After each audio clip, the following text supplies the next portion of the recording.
Morning my dear friends students, आप सभी को मेरे इस यूट्यूब चैनल पर हार्दिक स्वागत है, अभिनंदन है। कल आप लोगों से मेरा वार्तालाप हुआ था, डिस्कशन हुआ था। पता चला हमारे बच्चों को कई सारी प्रॉब्लम्स है। कुछ बच्चों को स्लीव्स के बारे में जानकारी प्राप्त करनी है, किसी को कॉलर के बारे में जानकारी प्राप्त करनी है, किसी को रिप्रोडक्टिव सिस्टम पढ़ना है, तो किसी को सेंस ऑर्गन्स पढ़ना है। जहाँ तक हमारे पास समय है बेटा, मैं अधिकांश समय में से जो समय हमारे लिए बचता है, जो समय को मैं खुद अपने पर उपयोग कर सकती हूँ, उसी समय में से अपने समय को चुराती हूँ और फिर मैं आपके लिए उपस्थित होती हूँ, आपको पढ़ाती हूँ और ये कोशिश करती हूँ कि हमारे बच्चे कामयाब हो जाएं। आपकी कामयाबी मेरी सफलता की सीढ़ी होती है। मैं समझती हूँ कि आप अगर पास हो गए, आपके अच्छे रिजल्ट आ गए, आपको नौकरी मिल गई और हम सोचेंगे कि हमारा काम हो गया। तो पिछले वीडियो में मैंने आपको कुछ बच्चों ने हमसे पूछा था कि मैडम, कल ही पूछा था कि गिनिंग क्या है। तो आप एक तो बात कभी भी पूछो तो आप एक तो हिंदी में पूछो या नहीं तो फिर अंग्रेजी लिखो, तो स्पेलिंग सही लिखो। स्पेलिंग मिस्टेक होने, जैसे कल ग्रिलिंग या गीलिंग या गिनिंग, तो ये चीज़ सही वर्ड होना चाहिए, तभी मैं आपको सही आंसर दे पाऊँगी, ठीक है ना। तो जैसे किसी बच्चे ने पूछा था मैडम गिनिंग क्या है, तो कल भी मैंने आपको बताया था, आज भी बता रही हूँ। गिनिंग प्रोसेस है। कौन सी प्रोसेस है? जब कपास का उत्पादन हम करते हैं, मैन्युफैक्चरिंग ऑफ कॉटन होता है। कपास से जब हम धागा तैयार करने लगते हैं, तो उस प्रोसेस में एक प्रोसेस आता है गिनिंग का। गिनिंग अवस्था में क्या होता है कि जब पॉड्स पक जाते हैं, कोये पक जाते हैं कपास के पॉड्स को हिंदी में हम कोया बोलते हैं।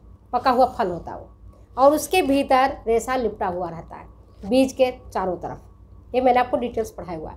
मैन्युफैक्चरिंग प्रोसेस ऑफ कॉटन में जाओगे तो आपको गिनिंग की प्रोसेस मैंने बताया हुआ है। इस गिनिंग प्रक्रिया में क्या होता है, हिंदी में उसको कहते हैं ओटना, अंग्रेजी में बोलते हैं उसको गिनिंग। कहाँ नहीं जाता है? चले थे हरी भजन को, ओटन लगे कपास। मतलब हम तो काम कुछ और करने चले थे, रास्ता भूल गए, कुछ और काम करने लग गए। बहुत पुरानी कहावत है, चले थे हरी भजन को और ओटन लगे कपास। तो हम कपास को ओटने लग जाते हैं, ठीक है। तो ये चीज़ ध्यान रखना आप। गिनिंग का मतलब होता है ओटना। ओटना का मतलब होता है, आप देखते हो ना कि आप अपने घरों में देखते हो, जो ठंड प्रदेश में लड़कियां रहती हैं, तो उनकी जब रजाइयाँ पुरानी पड़ जाती हैं, उसमें से गर्मी कम होने लगता है या रजाई फटने लगती है, कवर ख़राब होने लगते हैं, गद्दे के कवर ख़राब होने लगते हैं। अगर वो रुई का है ना, रुई का है, कपास की रुई का है, तो उसको क्या करते हैं, धुनने वाला आता है, जो रुई को, जो दबा हुआ रुई है, प्रयोग में लेते लेते रुई दब गया है, उसके अंदर कई सारे गंदगी जम गई है, धूल कण जम गए हैं, तो उसको फिर हम पुरानी रुई को भी हम ओट करके सही तरीके से उसको तैयार करते हैं, ठीक है। ये बात समझ में आ गई। और कॉटन निर्माण प्रक्रिया में जब हम कपास से सूती वस्त्र निर्माण प्रक्रिया करते हैं, तो एक प्रोसेस आता है गिनिंग, जिसको हम कहते हैं धुनाई करना। ये धुनाई करने का अर्थ होता है कि जो पॉड्स है, पॉड्स के ऊपर छिलका है, इसके भीतर बीज है, कई पत्तियां आ जाती हैं, कई धूल कण आ जाते हैं, कई दूसरे और सारे बेकार की वस्तुएं कंकड़ पत्थर से आकर के रुई में मिल जाता है। तो उस रुई को स्वच्छ करना या साफ करना, जैसे फटकना समझते हैं ना, आप समझती हो कि जैसे गेहूँ है, चावल है, तो उसकी गंदगी को हम फटक के साफ करते हैं। इसी प्रकार से कपास की जो गंदगी है, उस गंदगी को कपास के अंदर जो मिले हुए पत्तियां हैं, जो उसके कवर हैं, छिलके हैं, बीज है, धूल कण है, उन सबों को रेशों से अलग करना, ये प्रक्रिया गिनिंग कहलाती है। इस गिनिंग प्रक्रिया में 3 तरह से करते हैं। एक तो आजकल के टाइम में लेबर मिलता नहीं है, मजदूर मिलता नहीं है, और मशीन का आविष्कार हो गया है, तो ये काम तो मशीन भी कर देता है। मशीन से ही गिनिंग की प्रक्रिया होती है। और दूसरा होता है छड़ और उठनी विधि से। आप देखते हो टुक टुक टुक टुक करके, हमने देखा हुआ है, बचपन में आता था धुनने वाला, जुल्हा उसको बोलते थे, या कोई और उसका नाम था, मुझे ध्यान नहीं एग्जैक्ट। तो वो आकर के अपना ऐसे छड़ और रस्सी लगी रहती थी, ऐसे ऐसे करता था तो क्या रुई अलग हो जाती थी और छिलके और बीज उसके और जो धूल कण होते थे नीचे बैठ जाते थे। तो मेरी माँ तो धुनाने का काम करवाती थी कई बार, और हमारी मौसी और चाची लोग सब करवाते ही थे, है ना। गांव में तो वही लोग करते थे, वहाँ कहाँ मशीन थी। और अब तो चलो मशीन से धुनाई का काम शुरू होता है। हाथ से ओटनी करते हैं, है ना, जो मैंने आपको बताया, और मशीन के द्वारा करते हैं, छड़ वाले से करते हैं। तो ये गिनिंग एक प्रक्रिया है जो कि आपको कपास के रेशों को से गंदगी को दूर करने की प्रक्रिया को ही हम गिनिंग कहते हैं। ठीक है, इतनी बात समझ में आ गया। अब ग्रिलिंग एक अलग चीज़ है, जैसे बेकिंग अलग है, ग्रिलिंग अलग है, स्टीमिंग अलग है, बॉइलिंग अलग है, रोस्टिंग अलग है। तो ये खाना पकाने की प्रक्रिया में आता है, कुकिंग मेथड्स में आता है। ठीक है, इतनी बात समझ में आ गई। तो चलो अब मैं जो पिछला बचा हुआ था उसी को मैं आगे बढ़ा करके आपको कहती हूँ। वो ये कि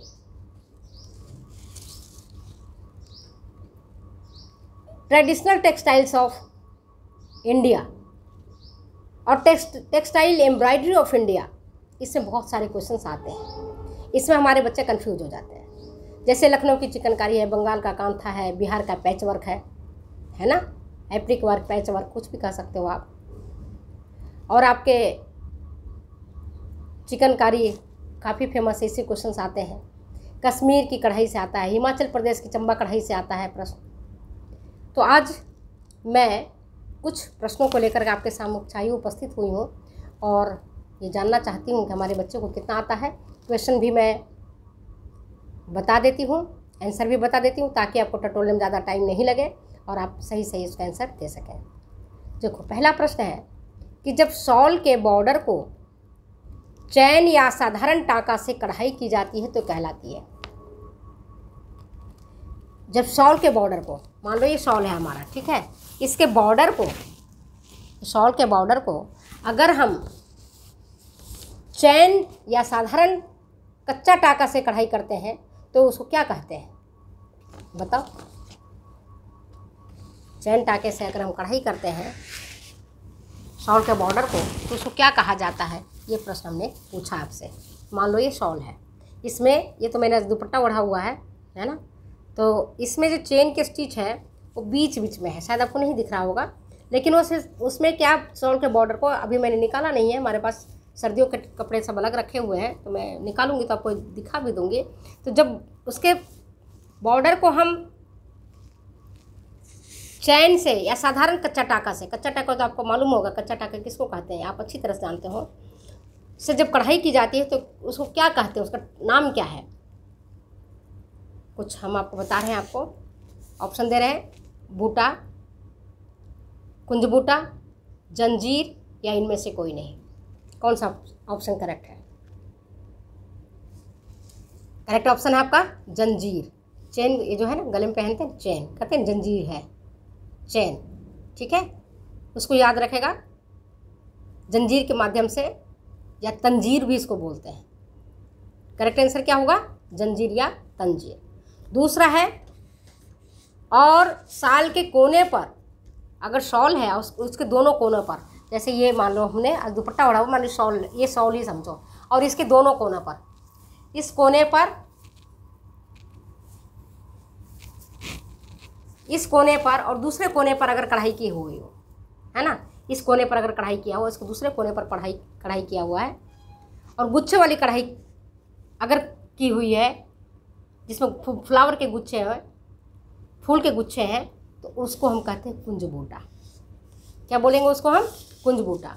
कहाँ कढ़ाई की जाती है? शॉल के दोनों कोनों पर या शॉल के चारों कोनों पर, ऐसे समझो, जितने भी शॉल के चार ही कोन होते हैं, तो अगर चारों कोनों पर या दो कोनों पर या एक भी कोने पर अगर कढ़ाई किया हुआ है फूलों के गुच्छे वाली, तो उसको हम कहेंगे कुंज बूटा।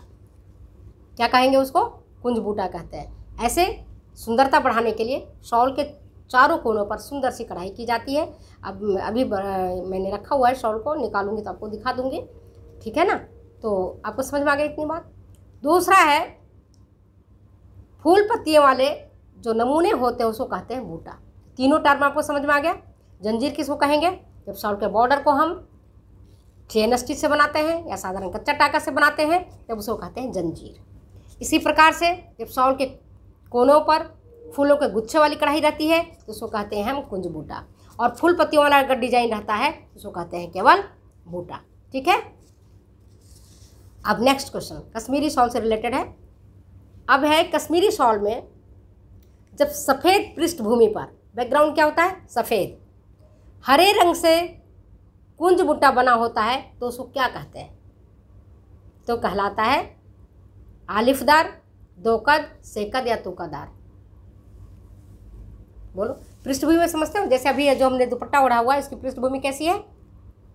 पिंक कलर की है। उस पर डिजाइन कैसे किए हुए? लहरिया डिजाइन किया हुआ है, और बॉर्डर कैसा किया हुआ है? कढ़ाई का। दिख रहा है आपको? तो पृष्ठभूमि कश्मीरी शॉल में, आंसर क्या, क्वेश्चन क्या है ध्यान से सुनना। कश्मीरी शॉल में जब सफ़ेद पृष्ठभूमि पर, मतलब पूरा पृष्ठभूमि कपड़े का सफ़ेद हो और उस पर हरे रंग का कुंज बूटा बना हो, कुंज बूटा मतलब समझते हैं? जब शॉल के चारों तरफ हरे रंग की डिजाइन, हरे रंग के ऊन से या हरे रंग के धागे से बना हुआ डिजाइन हो तो कहलाता, उसको क्या कहते हैं? आलिफदार कहते हैं, या दोकद कहते हैं, या सेकद कहते हैं, या तुकादार कहते हैं। क्या है करेक्ट आंसर? करेक्ट आंसर है आपका आलिफदार। आलिफदार सफेद पृष्ठभूमि पर ये मिला है। सफेद, known in Hebrew as Sfar, is a city in the northern district of Israel. Stop. Located at an elevation of 900 meters. Elisa, Safed is the stop. height